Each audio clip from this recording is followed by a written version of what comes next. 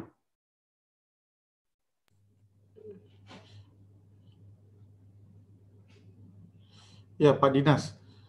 Ya. Mungkin saya boleh tambah Pak Dinas. Kalau kami di Malaysia ya, dia sebenarnya is a two-way communication. The supplier and the tourist kena orang kata practice the SOP. Ya, kalau provider saja yang provide the SOP tapi tourist tak praktik, then there's no way that COVID tidak ada, mesti akan berlaku case yang tidak bagus itu ya. So di Malaysia kita selalu katakan bahawa semua orang sebagai frontliners. Everybody have responsibility to curb the COVID-19. Jadi saya rasa mungkin boleh dipropose, kita kena aware kan, make the people aware that they have the responsibility to tackle the COVID-19 problem. Kalau tidak mereka lepaskan semua tanggungjawab itu kepada kerajaan. Betul. Ya Pak ya. Ya.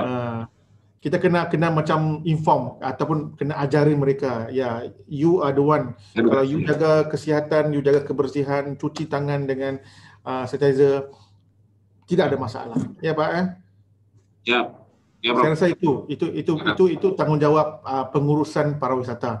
Selain daripada menguruskan wisata itu, at the same time they educate the local people, the local tourists on how to adhere with the SOP. Jadi bila mereka pulang ke rumah, mereka praktis benda yang sama. Ya. Ya. Ya, Bro. Terima kasih Pak Made, Pak Prof Hafiz atas masukannya gitu ya. Jadi memang pada saat ini pandemi ini merubah gitu ya, merubah behavior kita ya. Jadi behavior wisatawan yang berkunjung ke satu destinasi. Dan saat ini pun semenjak Covid itu kita sudah ada Prof gitu. Jadi istilahnya kita menggunakan protokol Covid gitu ya. Jadi setiap kita melakukan sesuatu, baik itu wisatawan atau siapapun yang berkunjung itu pasti harus mengikuti gitu beberapa step-step seperti itu, harus mencuci tangan dan lain sebagainya. Dan itu pun juga sudah diterapkan di berbagai tempat destinasi gitu ya, tidak hanya di Kabupaten Malang seperti tadi yang disampaikan oleh Pak Made, tetapi juga hampir di seluruh destinasi yang ada di dunia mungkin gitu ya. Jadi itu terkait dari pertanyaan yang pertama. Kemudian pertanyaan yang kedua terkait dengan promosi Pak. Ya, jadi bagaimana sih sebenarnya upaya promosi yang efektif dalam kondisi seperti ini itu seperti apa? Kalau misalnya Pak Prof Hafiz gitu ya dari Malaysia, di Malaysia itu seperti apa sekarang promosi upaya promosi yang dilakukan oleh sektor industri gitu ya, supaya bisa tetap menarik minat wisatawan mengunjungi atau mengenal satu destinasi. Pun nanti juga Pak Made gitu ya. Monggo Prof Hafiz. Ya, Ibu Adriana, berubah-ubah ya tempatnya. Pak, lampunya mati. Jadi saya harus ganti. Orangnya cantik, di mana-mananya sama cantik. Ya. Iya. Baik. Sambil berdiri nih, Prof. Saya sambil berdiri. Sudah pakai laptop aja. Ya. Baik. Ya, terima kasih untuk soalan itu ya Ibu. Untuk pemasaran ya Ibu, kalau di Malaysia ini sekarang ini memang kita fokus pada domestic tourism. Ya. So sekarang ni pemasarannya pertama memang fokusnya they use the basic tourism marketing punya policy, which is the 4Ps lah, price, product, promotions ya. Price memang they go for price competition. Sekarang ni most of the travel agencies, hotel, dia offer apa nama, kita panggil macam early promotions. Siapa yang booking awal tu dapat dikurangkan price-nya, dan they also offer family packages. So family, because sekarang ni memang it's not about travelling, it's about people want to get out from their house, mau keluar daripada rumah, mau enjoy the environment. So memang sekarang ni destination di Malaysia ini kita ada 14 state di Malaysia, 14 sekarang ni. Kalau dilihat di Facebook, di Instagram, memang sekarang mereka penetrate the social media. Ya, social media itu memang digunakan sepenuhnya because first it's free, and the second thing you can be creative. The creativity is based on your limit. Tidak ada limitasi dari creativity. Even sekarang ni they are penetrating TikTok. Saya pun sekarang baru create account TikTok. Saya tengok begitu banyak ya. I mean, selain daripada they share about their wisata, they also share about the foods, the culture, ya. So ini saya nampak satu perkara yang mungkin boleh di-share kepada pihak di Kabupaten Malang, iaitu content. Kita kena create content. So saya nampak para pelajar kita ramai ya, kita dari tadi saya nampak tadi 238 participant. Do you know that all of you are content creator? Ya. Jadi gunakan pengetahuan adik-adik pelajar-pelajar sekalian, create content untuk wisata. Ya, always show positive side of your wisata. Ya, saya nampak kita untuk create content ni mahal ya Bu ya. It is costly. Costly. Tapi you will be amazed kalau kita tengok hasilan daripada para pelajar. Mereka ini sebenarnya lebih kreatif ya. Kalau dilihat video-video TikTok mereka tu, mereka pandai edit video tu, saya pun pandai. Tapi sebenarnya banyak video-video ini menyebabkan saya mau pergi ke tempat itu. Bagaimana dia portray makanannya sedap, teknik penggambaran itu semua adalah satu input kepada para pelajar. Inilah skop kerja yang baru. Ya, skop pekerjaan, job opportunity for you. If you want to enter for tourism, you can be the content creator, you can be the social media executive, social media manager, ya, customer service, online customer service representative. So if you have that, ya, mungkin dalam masa hadapan nanti ibu ya, mereka ini pergi ke interview, mereka bawa mereka punya Facebook, mereka bawa mereka punya Instagram account, tunjukkan hasilan kerja kamu, ya. So this is what we are doing right now. We are penetrating the social media. Semua. Even kita ada masjid tourism, masjid tourism ya. Masjid tourism di Malaysia, yang mana kita buat tour ke masjid-masjid yang besar-besar. Even sekarang pun dia orang buat video TikTok di masjid. It's like virtual tourism like. So you when you watch the video, because right now everybody bila mau buat planning, they go to their computer, they go to their phone. Betul. Dia tengok semua. Jadi with this they actually generate dia punya inclination, motivation to visit that particular wisata. So saya nampak mungkin untuk big companies tidak ada masalah ibu. Tetapi untuk community based tourism, ya, wisata desa, yang mana mereka ini kekurangan kepakaran dari segi teknologi. Jadi ini saya nampak memang kita sebagai academician, we should help them. Ya, mungkin itu boleh dijadikan sebagai student project. Saya pun memang my marketing student project ialah carikan satu wisata desa dan build up the content for that wisata desa. It's nice. That should be our responsibility as academician. Karena memang begini Prof, di Malang gitu ya, di kabupaten tadi juga disampaikan oleh Pak Made, memang kita memang memiliki potensi yang luar biasa gitu ya, khususnya untuk desa wisata Pak. Sementara desa wisata memang masih belum mendapatkan sentuhan gitu ya, bisa dikatakan belum mendapatkan pendampingan dari para akademisi gitu, sehingga nanti pun kita juga berharap akan terjadi perubahan baru gitu. Melihat dengan sekarang perilaku konsumen kan sudah berubah, jadi mereka sudah mencari sesuatu yang alam, yang natural. Gitu. Jadi mungkin Ya, Bu. wisata alam juga jadi itu Saya setuju. menjadi Ya. tempat Di Malaysia wisata. juga begitu, Ibu. Di Malaysia juga begitu. Because sekarang nih ramainya sudah ada disposable income yang tinggi. Ya. But they lack the experience. Mereka yang sudah kaya ini sebenarnya datang dari kampung. So they want to bring their family to experience what they experienced 40 years ago. Dia mau makan apa itu ubi rebus. Ya, padahal dia biasa makan pasta di Jakarta, tapi dia mau bawa anaknya, istrinya, ini saya makan dulu masa belajar di sekolah dulu, saya makan ubi rebus, ya, saya makan ikan kering, ya. Jadi ini sebenarnya produk yang boleh dijual, karena demand-nya tinggi dan mereka-mereka ini yang mahukan produk wisata ini duitnya banyak. Betul. Ya, kita mau duitnya itu di-spend di kampung itu sepenuhnya. Ya, itu tujuan marketing, ya. Ya. Terima kasih Bapak Profesor Hafiz. Selanjutnya mungkin monggo Bapak Pak Made. Memang saat ini kami berupaya melakukan promosinya hanya banyak kita berikan edukasi ya pada masyarakat tentang keamanan dan kenyamanan di lokasi wisata. Ya, prinsip tadi seperti yang saya sampaikan kepada Prof. Tapi bahwasanya kita harus melakukan educated ya kepada masyarakat bagaimana sih pola hidup sehat saat pandemi ini. Jadi ini yang terus kami tekankan, bukan hanya kami dari Dinas Kesehatan, tapi semua OPD.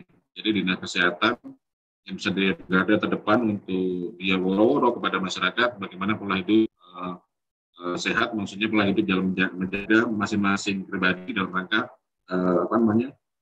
dalam rangka COVID ini. Kami juga di Dinas Pariwisata juga selalu kawan kepada seperti yang juga Zoom juga ya kepada semua pengelola, Adriana melakukan Zoom juga dengan daring dengan semua pengelola. Apa sih yang selama ini dampaknya kepada mereka? Setiap minggu lakukan koordinasi, kita selalu komunikasi langkah-langkah apa yang perlu atau yang bisa dibantu oleh Pemda dalam rangka melancarkan kunjungan wisata yang ada. Dan memang Bu Andriana dan Prof. Muhammad Hafid, kami garda terdepan kami itu adalah mahasiswa.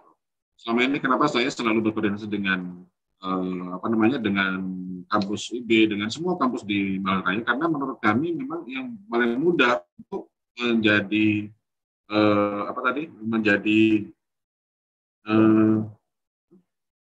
menjadi volunteer itu adalah mahasiswa. Saat ini itu paling jadi mereka yang menjadi garda terdepan kami untuk membantu kami memperlakukan promosi.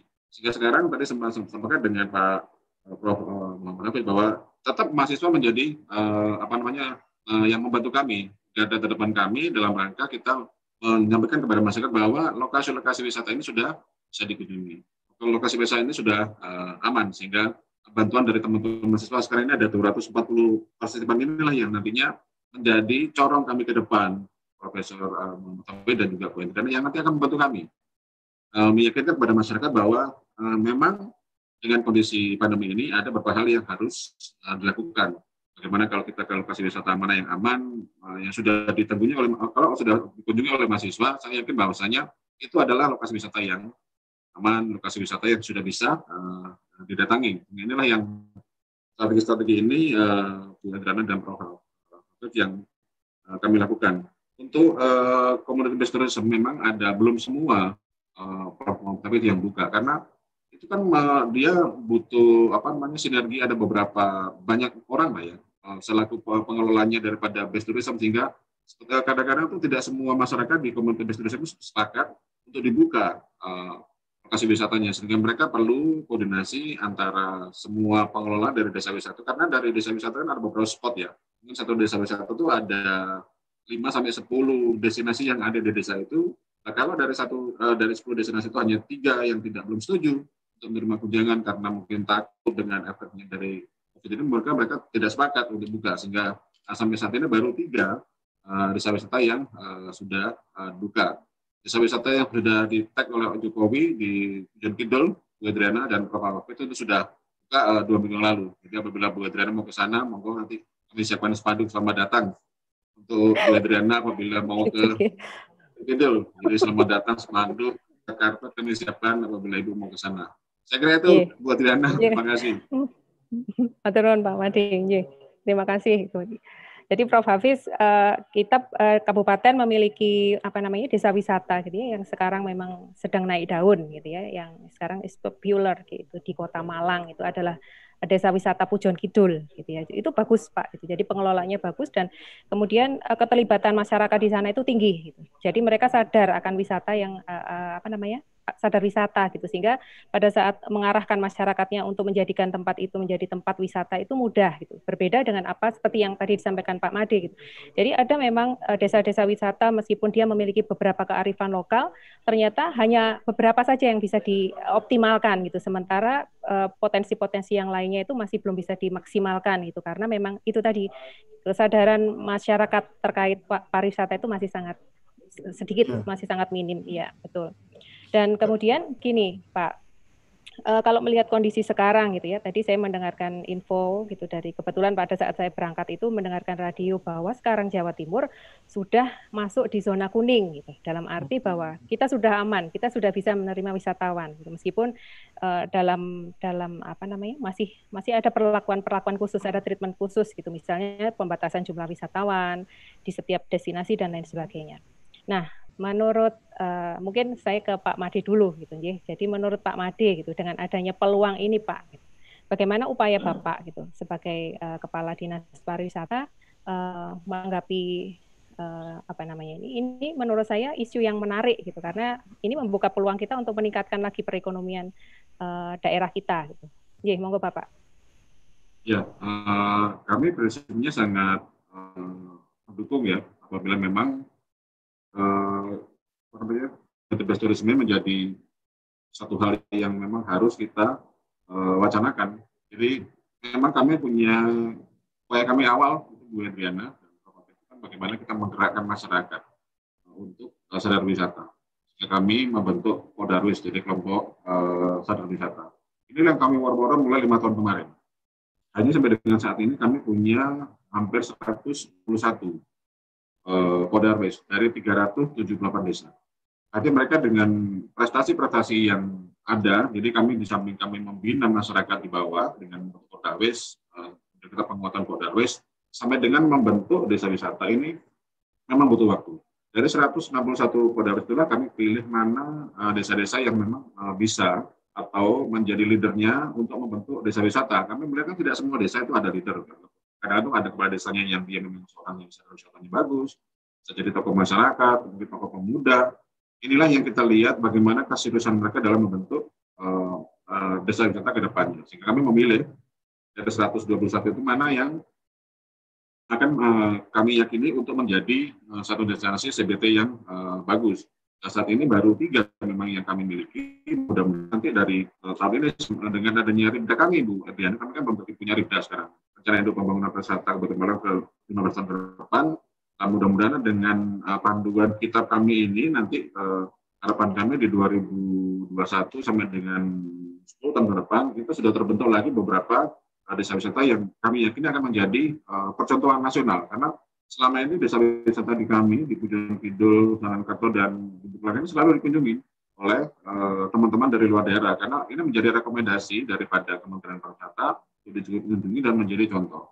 Sampai dengan hari ini malah tiga kepala desa itu, jadi kepala desa Pujon Kidul Pak Udi itu menjadi pembicara nasional, kemudian Subur yang selaku kepala desa Sanankerto juga menjadi pembicara nasional, termasuk Pak Ansori. Ini 3 orang yang saat ini menjadi andalan pemerintah pusat untuk bagaimana membentuk desa wisata, karena kita memang kita harus membangun Indonesia dari pedesaan. Jadi ini menjadi kunci awal kami kenapa kami melakukan pengembangan CBT. Dan memang ini butuh waktu dan butuh keseriusan daripada di samping kami juga tentang Malang juga bagaimana masyarakat di sana yang akan menjadi objek dan juga subjeknya, itu Bu Diana. Pak Made, matur nuwun. Betul. Jadi memang keberhasilan satu destinasi itu tidak akan bisa berhasil gitu ya Pak kalau tidak melibatkan dari semua pihak gitu ya. Jadi memang peranan pemerintah pun juga sangat besar di dalam pengembangan satu destinasi. Jadi tidak hanya triple helix gitu. Sekarang diperlukan juga pentahelix itu sangat penting untuk peningkatan destinasi wisata. Nah, menurut Prof. Hafiz gitu ya, dengan adanya peraturan tersebut gitu ya, ada aturan yang membahagiakan gitu dari sektor pariwisata di mana masing-masing destinasi sudah bisa mengoperasikan destinasinya gitu. Tetapi biasanya kalau kita lihat Pak gitu, begitu ada peraturan baru dan itu mengandung sisi positif, itu destinasi itu dengan istilahnya mereka langsung membuka tanpa terkadang lupa gitu ya bahwa protokol-protokol yang harus mereka lakukan itu mereka lupakan gitu. Mereka hanya melihat bahwa oke, sekarang sudah dibuka peraturannya, kita sudah bisa beroperasi lagi dan lain sebagainya. Bagaimana Bapak menanggapi hal tersebut? Monggo Pak. Ya, terima kasih. Ya, saya setuju sama Pak Made tadi. Ianya menjadi satu tanggung jawab kepada pihak kerajaan ya. Tetapi saya juga mau highlight ianya adalah tanggung jawab pengunjung ataupun pelancong ya ke wisata tersebut. Bila kita kata new norms ya untuk COVID ini, we have to change. And orang nak berubah ni dia tidak boleh dalam sehari. We need to tell them every day. Ya, kalau dalam Islam itu dikatakan kalau kita praktis selama 21 hari dia akan menjadi tabiat. So it takes time. So bermakna as the government, they have to keep on reminding the pengusaha wisata that SOP is the new norms. Ya, mungkin even selepas COVID sudah habis pun tetap perlu ada jaga pasal safety and hygiene ini. Dan sama juga selain daripada pengusaha wisata, yang pelancong itu juga perlu diinform ya. So mungkin sama ada menggunakan media elektronik ataupun media cetak yang mau di print poster, mau dibuatkan iklan ataupun advertisement in term of SOP. Saya faham sekarang di Jawa Barat sekarang sudah tukar ya kepada zon kuning. So everybody is happy, everybody want to travel right now. But you must understand that if they detect more COVID cases, they will close down back. Jadi menjadi tanggungjawab bila sudah di zon kuning, make sure kita maintain di zon kuning. Lepas tu ke zon hijau. We should progress to the betterment, not going back to the red zone. Itu adalah efek ya, because pengusaha wisata kena faham sekiranya mereka tidak jaga SOP, there will be high chance to go back to the red zone. Bila red zone, they lose the money, they lose the customer. Jadi betul. Itu dia punya cost and effect. Jadi in terms of pemasaran, pengusaha wisata pasarkan produknya kepada pelancong bersama dengan informasi SOP. Ya. Untuk government, dia pasarkan the whole destination bersama SOP. Ya. So jangan ditinggalkan informasi SOP itu. Ya. So di Malaysia pun sama. Memang kami di Malaysia kita memang patuh SOP, tapi kita lihat ada pelancong yang lain tu tidak patuh. Ya. Kan? Jadi perlu ada penguatkuasaan. Jadi itu adalah extra people, extra cost kepada pengusaha wisata to make sure that everyone adhere with the SOP. Jadi ianya tidak enak ya kalau didengar nanti tiba-tiba dalam masa 2 hari terus tukar balik kepada zon merah. Ya, nanti Pak Made pun doesn't look nice. I mean as a people who are governing ya, kita kena jaga. Saya faham apa susahnya kerja Pak Made sekarang ya, to handle the tourists, to handle the SOP, but at the same time to promote tourism. Jadi itulah new norms, we have to change. Betul. Dan perubahan itu mengambil masa. Ada orang berubah cepat, ada orang berubah lambat. Tetapi perubahan itu memang akan ada di dalam industri pelancongan selama-lamanya. Itu saya. Ya, terima kasih Prof. Hafiz atas masukannya. Jadi ini Pak Pak Made masih ya? Pak Made sudah live atau masih? Yeah. Jadi kalau betul Pak gitu. Jadi memang sekarang yang menjadi tugas kita gitu ya. Jadi bukan hanya tugas pemerintah tetapi tugas kita bersama untuk saling mengingatkan bahwa meskipun kita sudah dalam fase sudah mulai sembuh gitu ya dari sakit yang amat sangat gitu, tetapi kita juga harus tetap menjaga kondisi supaya nanti tidak akan beralih lagi ke kondisi yang jelek tadi gitu. Kemudian begini Pak, tadi seperti di awal saya sampaikan memang sekarang tren gitu ya, tren wisata itu kan sekarang seperti tadi juga disampaikan oleh Prof. Hafiz, orang lebih mencari gitu, atau wisatawan lebih mencari tempat yang luas atau istilahnya yang alami gitu ya, yang udara itu bisa mereka bisa mereka nikmati. Jadi bukan yang wisata indoor atau lain sebagainya, tapi justru memilih wisata outdoor. Nah, menurut Bapak gitu ya, Pak Prof. Hafiz ataupun Pak Made, bagaimana upaya yang harus dilakukan oleh pihak pengelola wisata alam gitu ya, atau adventure atau apapun untuk memanage gitu jumlah wisata yang masuk gitu, mengingat bahwa kalau kita lihat dari kondisi terjangkitnya penyakit itu kan lebih sedikit dibandingkan dengan wisata yang tertutup, yang indoor gitu. Menurut Bapak bagaimana Pak? Monggo Prof. Hafiz. Baik, when we talk about space, space of wisata, we talk about carrying capacity. Yes. Carrying capacity. Dan there is a way to calculate carrying capacity. Memang betul, sekarang trendnya people want to go outdoor than indoor, because outdoor itu lebih selamat ya, dan space-nya lebih besar. But then kita tidak boleh bermakna sekarang demand-nya tinggi ya ke outdoor, ke green tourism. Tetapi betul. Tidak ada guna green tourism itu dipromotkan kalau numbers of tourisnya terlampau ramai. Jadi sudah jadi isu mass tourism, ya. Dan mass tourism ini ada negative impact, dia erosion, dia kacau, dia mengganggu alam dan fauna itu ya. Betul, jadi kita kena move away from capitalist mind. Kalau ditanya sekarang, saya sebagai pengusaha wisata green, saya memang boleh buat untung banyak because demand-nya tinggi. Betul. But you must understand that you have responsibility. Jadi di sini ya, kalau siapa pelajar yang belajar marketing, there is a new concept. Dulu kita jual the idea of sustainable tourism. But now we are selling the idea of responsible tourism. Ya, responsible tourism. Jadi pengusaha itu ada responsible dan pelancong itu pun ada responsible to become a responsible tourist. So ini ini susah dikata Pak Ibu ya, kerana walaupun saya kata jangan jadi kapitalis, memang perniagaan pelancongan ini kapitalis. They want to max up their profit and cut down their cost. Ya. But then itu adalah responsible sendiri dan tidak ada guna kalau you tidak jaga carrying capacity. Ya. Carrying capacity is the most important thing because carrying capacity will lead to the carbon footprints. Ya, carbon footprint, dan kita boleh tengok what happened to Phi Phi Island di Thailand ya.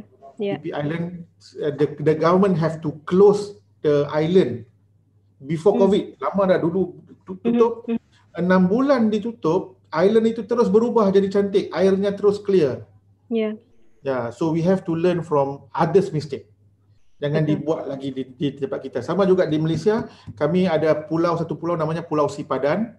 Pulau Sipadan. Memang bookingnya sampai setahun kalau mau pergi. Because dia jaga 50 packs per day. Because dia nak jaga the coral, dia nak jaga the water quality, the flora and fauna, all the ni. So, saya tahu kita kena belajar dari kesilapan orang. Betul. And we improvise and we innovate. Jadi saya nampak di Malang ya, memang betul, memang ada banyak produk green di sana.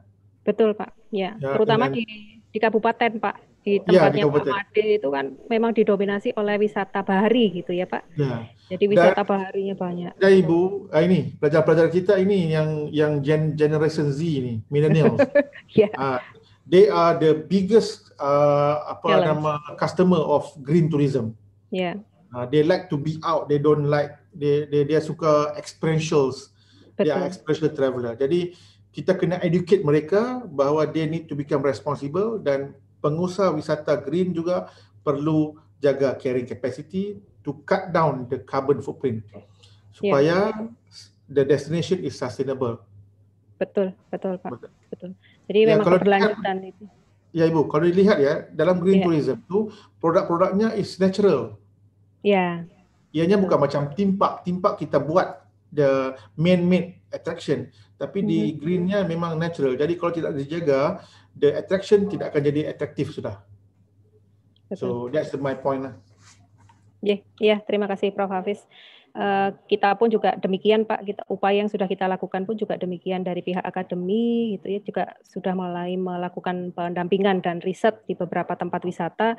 Memang tujuannya untuk pengembangan destinasi wisata, khususnya wisata yang alam, wisata alam gitu. Karena memang kalau kita lihat di Malang khususnya Pak, sudah didominasi oleh wisata buatan. Jadi tempat itu lebih banyak dibandingkan yang alam gitu, sehingga kita ingin memunculkan yang alam itu untuk menjadi satu destinasi unggulan di Kota Malang. Gitu, nggih. Jadi mungkin itu yang bisa saya tambahkan. Kemudian untuk Pak Made, Pak, mohon maaf Prof. Hafiz, Pak Made harus meninggalkan kelas ini, sesi ini karena beliau juga ada tugas yang lain gitu, sehingga mungkin akan kita akhiri dalam beberapa menit ke depan. Jadi mungkin Bapak ada closing statement untuk guest lecture yang kedua ini, Bapak, monggo silakan. Ya, oke. Saya ya. Iya, Bapak. Baik. Saya kira perbincangan ini lebih kepada para pelajar ya. Ya. Kita ni dosen ada pemikiran kita, tapi saya harap informasi yang saya share tu ada memberi input kepada para pelajar sekalian. Kalian kena ingat ya, kalian adalah penerus generasi ya. Dan kalau dilihat di masa hadapan ini nampaknya kurang cantik ya, dengan COVID-nya, dengan ekonominya, dengan keadaan negara-negaranya yang tidak ada jam yang bergaduh ya. Tapi kalian adalah penyambung generasi. Perlu dilihat bahawa industri pelancongan ini memang industri yang besar. Dan satu perkara positif about COVID-19 ialah buat masa ini kerajaan Indonesia, kerajaan Malaysia dan kerajaan di mana-mana dunia baru sedar bahawa betapa pentingnya pelancongan kepada negara. Betapa besarnya impak para wisata kepada negara. Kalau dulu mereka fikir pelancongan itu pelancongan jalan-jalan saja. Tapi sekarang baru sedar besarnya impak. How many money was lost during COVID-19 ya. Jadi ini adalah satu input yang bagus kepada kerajaan dan juga satu benefit for you, because lepas COVID ni habis, kerajaan memang akan start spending money on tourism, because mereka mahu tourism itu kembali balik normal. They want the money, they want the travelers. So that's an opportunity kepada semua para pelajar yang ada hari ini ya. Gunakan ruang waktu belajar di rumah ini secara online. Participate in online training. There's a lot of free online training. Belajar cara buat apps, belajar cara edit video, ya. Because ini semua adalah skill atau soft skill yang akan diminta oleh employer. Pastikan kamu semua bersedia. InsyaAllah dalam tahun hadapan, tahun 2021-2022, anda bersedia dengan all the skills, because the employer will try to find the best candidate to execute their marketing plan. Ya, dan sudah pasti kepada researcher perlu dibuat riset yang lebih kepada impak, belajar pasal the new travel behavior. Ya. Sebenarnya untuk pelajar-pelajar diploma dan degree S1 dan S2 ya, Ibu ya, pun boleh juga buat study, kajian, a simple study. Dan sekarang ni nak buat research online amat mudah dengan ada Google Form, ada SurveyMonkey ya. Betul. Ya. Yeah. So from that you enhance your skill, at the same time you understand what is the new trend of tourism. Ya. Ya, saya doakan agar kamu semua berjaya. Amin. Ya, InsyaAllah kita akan kembali balik kepada the norms of tourism. Ya. Dan saya doakan agar semuanya berjaya di dalam kehidupan masing-masing. Ya, Bu. Amin, amin. Terima kasih Bapak untuk closing statement-nya. Jadi untuk rekan-rekan mahasiswa tadi sudah banyak sekali informasi yang kita peroleh gitu ya dari dua narasumber, dari dua pakar narasumber di bidang pariwisata gitu. Bagaimana caranya pemasaran yang tepat gitu ya, pemasaran yang efektif itu seperti apa dalam kondisi pandemi seperti ini gitu. Jadi tadi menurut Prof. Hafiz disampaikan bahwa sekarang generasi muda itu paham gitu ya. Jadi lebih melek teknologi istilahnya. Jadi pembuatan konten-konten, video konten dan lain sebagainya itu sudah bukan hal yang baru bagi mahasiswa. Oleh karena itu kondisi seperti ini tidak menutup kemungkinan kalian untuk tetap berkreasi gitu ya, tetap inovatif. Kemudian khususnya untuk rekan-rekan di Prodi Pariwisata dan rekan-rekan yang mahasiswa dari Malaysia pun juga lebih berkreasi gitu ya. Jadi lebih membuat informasi-informasi yang menarik terkait pariwisata, karena kita berharap bahwa pariwisata kita pun nanti pun juga akan semakin meningkat gitu ya, enhance our tourism. Okay, thank you for all of the presenters. Jadi saya harap semua atau materi yang sudah disampaikan oleh Bapak-Bapak pakar pariwisata hari ini, Prof. Hafiz dari UiTM dan Pak Made dari Dinas Pariwisata bermanfaat bagi kita semua. Oke, thank you so much Prof. Hafiz sudah meluangkan waktu untuk bisa join dengan kami di sini. Semoga next kita masih bisa melanjutkan sesi-sesi seperti ini. Oke, terima kasih. Saya akhiri. Wassalamualaikum warahmatullahi wabarakatuh. Waalaikumsalam warahmatullahi wabarakatuh. Terima kasih Bu Edriana Pangastuti selaku moderator yang sudah membawa agenda dari diskusi ini. Dan acara yang terakhir yaitu foto bersama. Dimohon para peserta untuk bisa dapat menunjukkan foto terbaiknya. Biar akan difoto sama panitia. Siapa yang foto? Oke. Oke. Sudah siap semua ya. Ada 10 slide ini. Jadi tidak tahu teman-teman ada di posisi mana karena pesertanya 230. Oke, saya hitung 1, 2, 3. Geser lagi 1, 2, 3. Geser lagi 1, 2, 3. Oke, geser lagi 1, 2, 3. Geser lagi 1. Oh, ini banyak belum muncul, sebentar. Yang geser yang panitianya. Masih pakai program. Geser, Mas. Oke. 1, 2, 3. Oke. Yang lain 1, 2, 3. 1, 2, 3. Oke, yang terakhir 1, 2, 3. Oke. Sudah?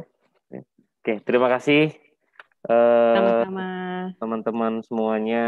Terima kasih Pak Made, terima kasih Prof. Hafiz atas waktunya yang sudah memberikan banyak knowledge buat teman-teman di tourism ini.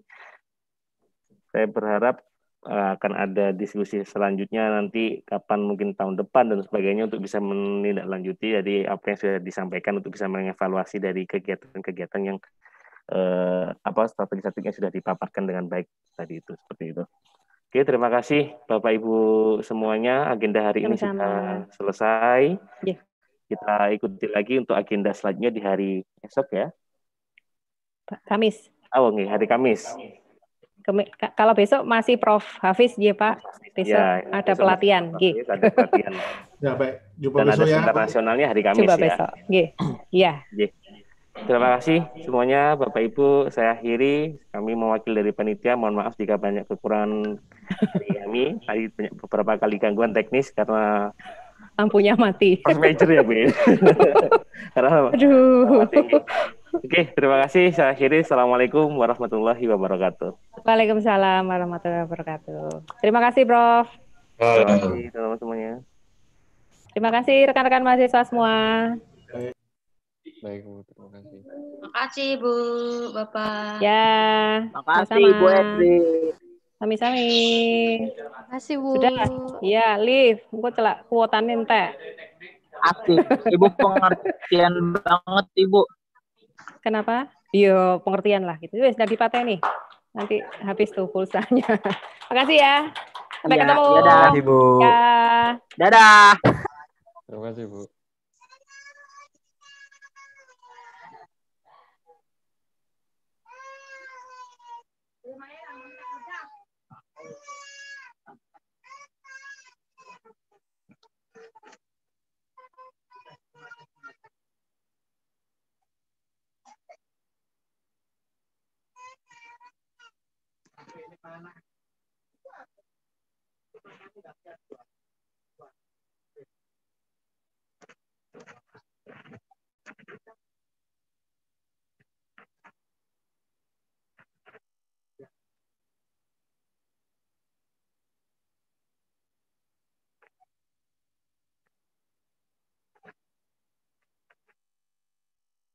Udah nggak ada